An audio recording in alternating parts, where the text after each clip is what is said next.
बिस्मिल्लाहिर्रहमानिर्रहीम। अस्सलाम वालेकुम दोस्तों, होम्योपैथी स्टेप हेड के साथ मैं हूं डॉक्टर शाहिद मलिक। मैं आप तमाम दोस्तों को वेलकम करता हूं। दोस्तों, आज बात करेंगे एक ऐसी मर्ज़ के बारे में जो एक कॉमन भी है और एक तकलीफ़ दह भी है। दोस्तों, आज बात करेंगे कॉन्स्टिपेशन के बारे में, कब्ज़ के बारे में। उसकी क्या अलामात होती हैं, क्या साइन और सिम्टम्स होते हैं, और कब्ज़ कि अगर ज़्यादा मसाइल हो जाए तो डॉक्टर के पास किस वक्त जाना चाहिए, इन तमाम चीज़ों पर आज बात करेंगे। तो आइए शुरू करते हैं।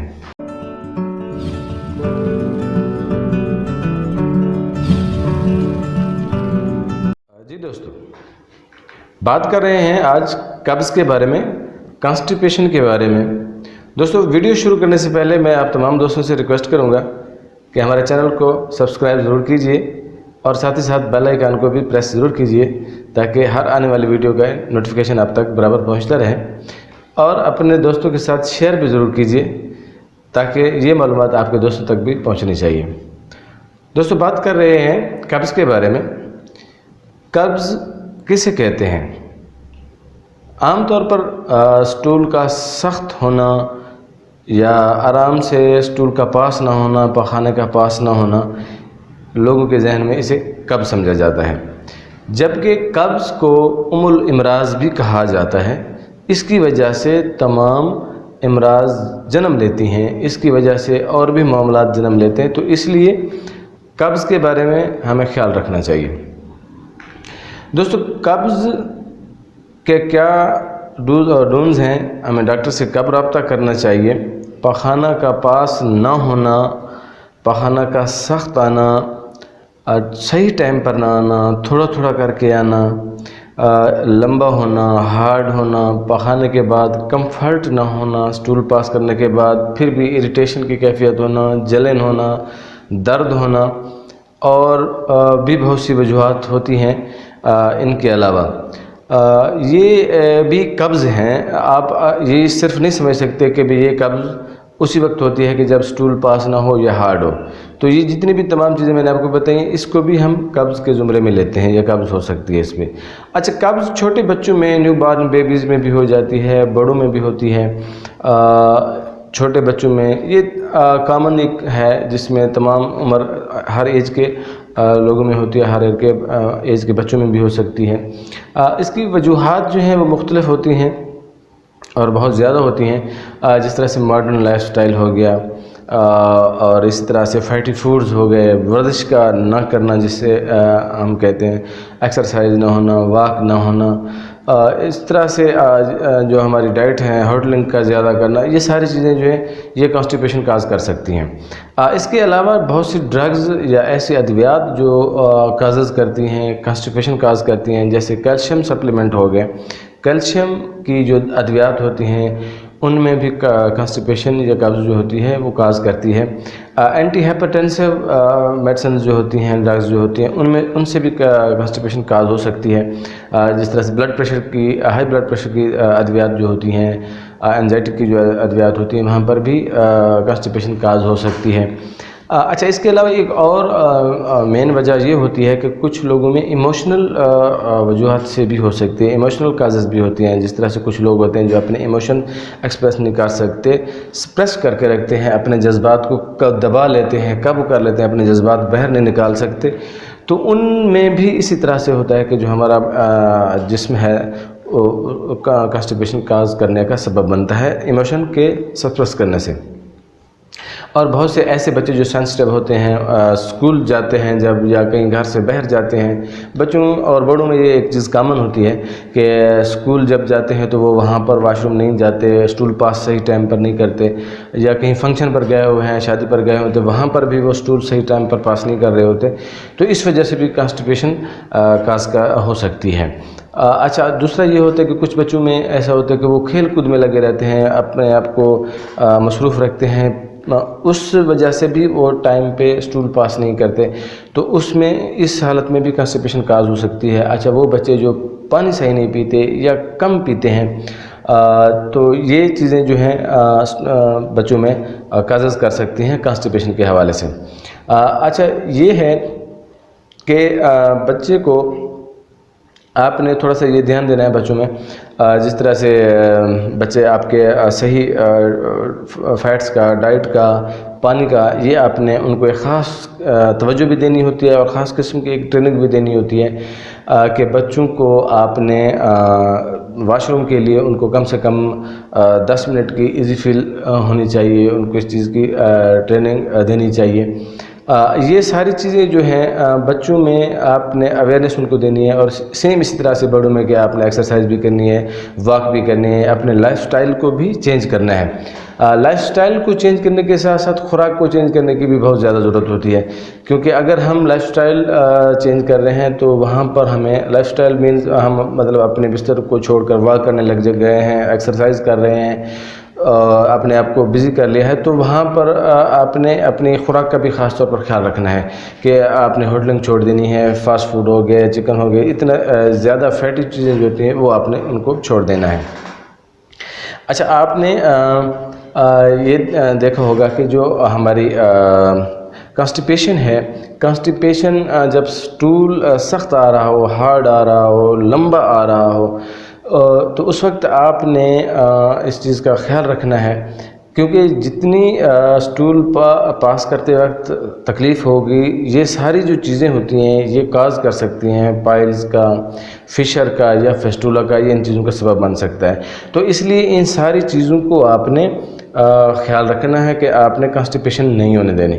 کانسٹیپیشن کی وجہ سے یہ چیزیں کاز کر سکتی ہیں، اور اس کے ساتھ ساتھ اور بھی چیزیں ہیں جو کاز کرتی ہیں، ان کی کانسٹیپیشن کی وجہ سے کاز ہو سکتی ہے۔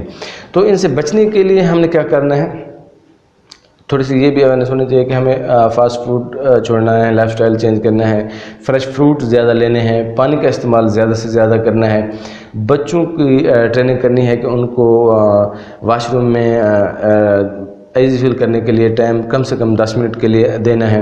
تو آپ نے یہ ساری چیزیں اپلائی کرنی ہے، اور اس کے ساتھ آپ نے ڈاکٹر کے پاس کب جانا ہے، اس چیز میں تھوڑا سا آپ کو بتا دیتا ہوں کہ جب قبض کے ساتھ بخار آ رہا ہو اور پیٹ درد ہو، ایبڈامنل پین ہو رہا ہو، فیور آ رہا ہو ساتھ میں، تو آپ نے اس وقت اپنے ڈاکٹر کو، فزیشین کو لازمی ٹچ کرنا ہے۔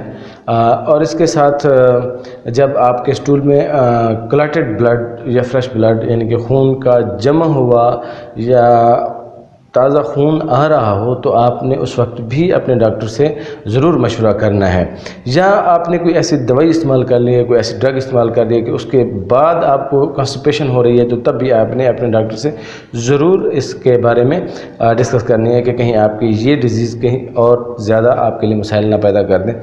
تو جی دوستو، یہ جو میں نے آپ کو تھوڑی سی ڈیٹیل بتائی ہے کانسٹیپیشن کے حوالے سے کہ اس کے کازز کیا ہوتی ہیں اور سائن و سمٹمز کیا ہوتے ہیں، اور اس کے علاوہ آپ نے پریونشن کیا کرنی ہے، یہ ساری چیزیں میں نے آپ کو بتا دی ہیں۔ تو اب چلتے ہیں تھوڑا سا علاج کے بارے میں، اور علاج میں آپ کو بائی اسٹیپ بتا دیتا ہوں کہ آپ کو کس قبض میں اس کا علاج کیا کرنا ہے۔ تو جی جہاں پر سٹول جو ہے ہمارا بار بار حاجت ہو رہی ہو اور سٹول تھوڑا تھوڑا کر کے پاس ہو رہا ہو، تو ایسی حالت میں جہاں پر اریٹیشن موجود رہتی ہو، پخانہ کرنے کے بعد بھی پخانے کی حاجت رہ جاتی ہو، تو وہاں پر آپ نے بہترین جو دوائی ہے وہ نکس وامیکا ہے، وہ آپ نے استعمال کرنی ہے۔ نکس وامیکا اگر آپ کسی صورت میں اگر آپ کے پیشنٹ میں اس کے صحیح رزلٹ نہیں آئے ہیں تو وہاں پر آپ سلفر کو استعمال بھی کر سکتے ہیں۔ سلفر اس حوالے سے بہترین دوائی ہے۔ اگر آپ کے پاس پیشنٹ آ رہا ہے تو یا آپ کے ہاں کوئی ایسی رپورٹ ہے کہ آپ کا جو سٹول ہے وہ سخت ہے، ہارڈ ہے، اور اس طرح جلا ہوا جیسے اس کی کیفیت ہو، اور اس کے ساتھ ساتھ پیاس ہو، تو یہ اگر کیفیت آ رہی ہے تو وہاں آپ نے استعمال کرنی ہے برائیونیا۔ برائیونیا کے بہترین رزلٹ ہیں۔ اور اس کے ساتھ اگر جو کانسٹیپیشن کی کیفیت ہے بلیک ہے، کلر میں بلیک ہے لیکن سمال ہے، اور لمبائی رخ میں اس میں زیادہ آ رہی ہے، ہارڈ تو ہے، کانسٹیپیشن تو ہے، لیکن ایک اس کی جو سٹول کا جو ہے وہ لمبا ہو رہا ہے، تو وہاں پر آپ نے استعمال کرنا ہے اوپیم۔ اوپیم کے بہت اچھے رزلٹ ہیں وہاں پر۔ اچھا، اس کے ساتھ اگر آپ کے جو کانسٹیپیشن کی کیفیت ہے اس کے ساتھ سٹول پاس کرنے کے ساتھ درد ہو رہا ہو اور اندر سے ایسے کھچاؤ کی کیفیت محسوس ہو رہی ہو، درد ہونے کے ساتھ ساتھ کھچاؤ کی کیفیت ہو، تو وہاں پر آپ نے استعمال کرنا ہے پلمبم میٹ۔ प्लम्बम मैट इस हवाले से आप सोच सकते हैं और ये बहुत अच्छी दवाई है। अगर स्टूल आपका जो है वो हार्ड भी है, सख्त भी है और पास करने के बाद जलन की कैफियत है, तो वहाँ पर आप इस्तेमाल कर सकते हैं नाइट्रिक एसिड। नाइट्रिक एसिड आपने सजेस्ट करनी है ऐसे मरीज़ों को। अगर आपकी कॉन्स्टिपेशन जो है आपकी हिस्ट्री के साथ साथ, पेशेंट की हिस्ट्री के साथ एसोसिएट कर रही है कि वहाँ पर एमेनोरिया है, जहाँ पर फीमेल पेशेंट के हवाले से जहाँ पर उनकी मेंसेस की जो इरेगुलरिटी होती है, तो वहाँ पर आपने ग्रेफाइटिस जो है वो इस्तेमाल करनी है और ग्रेफाइटिस के बहुत अच्छे रिज़ल्ट हैं वहाँ पर। अच्छा, इस तरह अगर आपकी कॉन्स्टिपेशन जो है इसी तरह से हो जैसे भेड़ और बकरियों की मिंगनियाँ होती हैं, मिंगनियों की तरह की अगर हो, तो वहाँ पर आपने मैग्नीशिया म्योर इस्तेमाल करनी है। मैग्नीशिया म्योर बेहतरीन दवाई है इस हवाले से। अच्छा, अगर कॉन्स्टिपेशन जो है वहाँ पर हाजत तो कम है, लेकिन उसके साथ स्टूल पास करने के बाद चुभन की कैफियत हो रही है, तो वहाँ पर आप सीपिया इस्तेमाल करेंगे और सीपिया बेहतरीन दवाई है। और अगर कब्ज़ के साथ साथ लंबा भी हो, सख्त भी हो और पास न कर सकता हो पेशेंट, जहाँ पर एक पेशेंट की कैफियत ये है कि इंस्टाइल में एक लार्ज स्टूल है और वो उसको अनएबल है पास करने में, इतनी सख्त कैफियत बन गई है वहाँ पर स्टूल की, तो वहाँ पर आपने वराइट्रम अल्बम इस्तेमाल करनी है। और वराइट्रम अल्बम एक बेहतरीन मेडिसिन है। अगर ये कॉन्स्टिपेशन जो है एसोसिएट कर रही है किसी हार्ट डिजीज़ के साथ या किसी दिल की तकलीफ़ की वजह से आपकी कब्ज़ बन रही है, तो वहाँ पर आप स्पाइजीरिया इस्तेमाल कर सकते हैं और स्पाइजीरिया के बेहतरीन रिज़ल्ट हैं वहाँ पर। अगर एसोसिएटेड है मिग्रेन के साथ, यानी कि आधे सर के दर्द के साथ, अगर ये मिग्रेन जिसे हम कहते हैं वहाँ पर हो रहा है, तो वहाँ पर आप आयरिस वर्सिकुलम इस्तेमाल कर सकते हैं। आयरिस वर्सिकुलम वहाँ पर आप इस्तेमाल करेंगे। अगर हेडेक के साथ है, सर दर्द की एसोसिएट कर रहा है, सर दर्द की कैफियत है, तो वहाँ पर आप जलसीमियम इस्तेमाल करेंगे। तो जी दोस्तों, ये मैंने आपको जो कॉन्स्टिपेशन है उसकी साइन और सिम्टम्स और उसके जो डोजेज और उसका इलाज जो है वो मैंने आपको बताई है। तो उम्मीद करता हूँ कि आज की ये जो वीडियो है आपके लिए बहुत ज़्यादा हेल्पफुल रही होगी और नॉलेजफुल रही होगी। तो मिलते हैं अगली वीडियो में।